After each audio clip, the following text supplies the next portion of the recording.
said a cell of Hezbollah fighters tried to infiltrate Israeli-controlled territory. Israeli soldiers tracked them and repelled them with machine gun, tank, and artillery fire.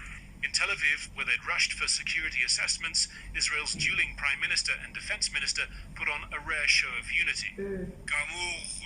A cell of Hezbollah terrorists crossed into Israel in an attempt to harm Israeli soldiers.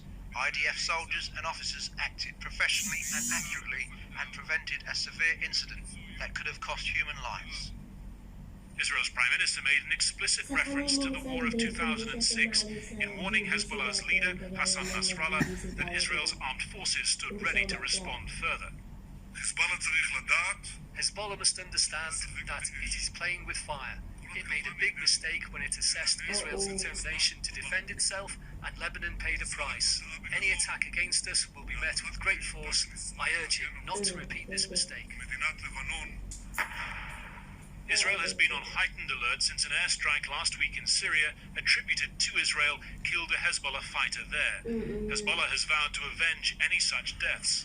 In southern Lebanon, the aftermath of the Israeli artillery barrage, Hezbollah denied having carried out any operation, saying the Israelis fired into Lebanon out of confusion and panic. Its statement was read out on the Hezbollah-affiliated Al-Manar TV. It was all one-sided, and it was by an enemy that is afraid, terrified, and worried.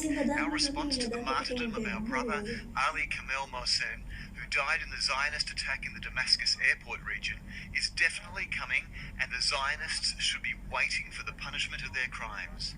Last year, a similar set of circumstances led to a Hezbollah attack on an Israeli military post and a limited Israeli response. It was over within hours, both sides seemingly keen to avoid an escalation. That motivation has only intensified since, with a surging pandemic in Israel and an economic crisis in Lebanon. But for now, at least, Hezbollah is saying that this round isn't over. Harry Fawcett, Al Jazeera, West Jerusalem.